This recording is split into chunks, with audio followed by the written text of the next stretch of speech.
શું તમને એવું લાગે છે કે પ્રોસેસ્ડ ફૂડ જે છે એનું એડ્યુકેશન સ્કૂલમાં આપવું જોઈએ? બિલકુલ આપવું જોઈએ. અત્યારે પીક ટાઈમ આવી ગયો છે સ્કૂલમાં આ બાબતે બાળકોને એજ્યુકેશન આપવાનો, કારણ કે બાળકોને ખ્યાલ હોવું જોઈએ કે એ પોતે નાસ્તામાં જે ખાય છે એ વસ્તુ શેમાંથી બનેલી છે, એમાં શું ઉમેરવામાં આવ્યું છે. એ બાળકોને ખ્યાલ હશે તો એ ક્યારેક ને ક્યારેક અટકશે ખાતા. અને બહારના રાજ્યોમાં તો હવે ક્લાસ શરૂ થઈ ગયા છે, તમને પણ ખ્યાલ છે, સેમિનાર્સ ચાલુ થઈ ગયા છે. દર વીકલી એક લેક્ચર આ બાબતે હોય છે પ્રોસેસ ફૂડના ઉપર, કે એમાં જે કેમિકલ નાખવામાં આવે છે એનાથી શું નુકસાન થાય છે.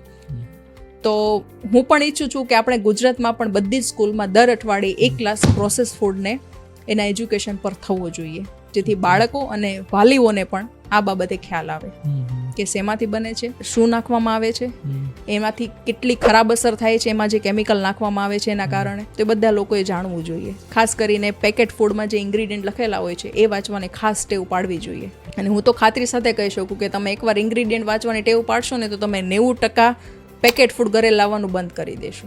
પણ ઘણાને કેવું હોય, વાંચ્યા પછી પણ જે થાય જોયું જશે, આમ ખાઈ લે. પોતાના સ્વાસ્થ્ય પ્રત્યે ગંભીર નથી, પણ જ્યારે દવાખાનું આવે ત્યારે પછી ત્યારે યાદ આવે. કારણ કે આજે ખાધા પછી તમને કાલે દવાખાનું આવે એવું નક્કી નથી. બહુ લાંબા સમયની પ્રોસેસ છે.